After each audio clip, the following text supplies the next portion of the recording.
Alright, let's read about gold coins. Place gold coins along the path. How do you keep a reader moving through your story? Don Fry tells this parable. Imagine that you're walking on a narrow path through a deep forest. You walk a mile and there at your feet you find a gold coin. You pick up the gold coin and put it in your pocket. You walk another mile and sure enough you see another gold coin. What will you do next? Will you walk another mile in search of another coin? Like our person in the forest, the reader makes predictions about what's down the path of the story. The inverted pyramid trains readers to predict that information will become less important as you read on. When readers read chronological narratives, they begin to wonder what happens next. Think of a gold coin as any element in a story that rewards the reader for reading that far. A good start is its own reward, of course, and a crafty writer knows enough to put something shiny at the end, a final reward, an invitation to return to the work of that writer. But what about the territory between the beginning and the end? With no gold coins for motivation, the reader may drift out of the forest. The easiest thing for a reader to do, argues Pulitzer Prize winner Michael Gartner, is to quit reading. So here are some gold coins. These are 3 definitions that I'm going to read to you, but there's one more that's not in this reading that I want you to know. And I'm going to start with the one that you can't see. One of the gold coins is description. Description in a story is when a writer sits in an area, watches what's happening, and incorporates that description into the story. So it really did happen. The writer's just taking notes on that, what's happening, and by doing so, you're incorporating what the writer sees, hears, smells, so any of that sensory detail. So description is one of them. Now let's go back to the reading. A gold coin can appear in a story as a small scene or anecdote.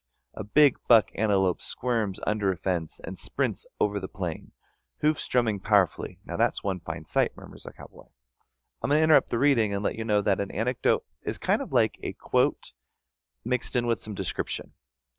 The next one, it might appear as a startling fact. Lightning is much feared by any mounted man caught on the open plain, and many cowboys have been killed by it. It can appear as a telling quote. Most of the real cowboys I know, says Mr. Miller, have been dead for a while. Now, it's not just any quote. It needs to be a really good quote. So just because there's a quote in the story does not mean it's a gold coin. That's just a quote. Now, if the quote really has just an impact, that's a telling quote. These are 3 coins that appeared in a prize-winning story on the dying culture of the cowboy, written by the great Bill Blundell for the Wall Street Journal, a newspaper that takes the act of rewarding the reader seriously and sometimes not so seriously.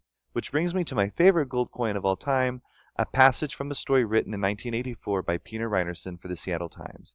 The gold coin appeared in a long chapter in a long series about the creation of a new airliner, the Boeing 757.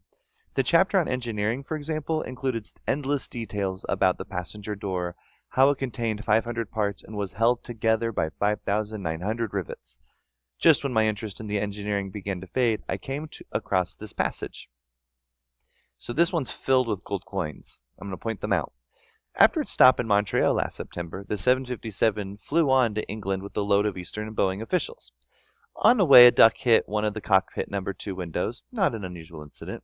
It's usually no big deal, said Les Bervin, an FAA pilot who was co-piloting the flight. All it did was just make him into jelly, and he slid down the side of the window. The window didn't break, but then Boeing knew it wouldn't because the window had gone through a series of chicken tests. Being a little touchy about the subject of chicken tests, and points out that they're required by the FAA. Here's what happens. A live 4-pound chicken is anesthetized and placed in a flimsy plastic bag to reduce aerodynamic drag. The bagged bird is put in a compressed air gun. The bird is fired at the jetliner window at 360 knots, and the window must withstand the impact. It is said to be a very messy test.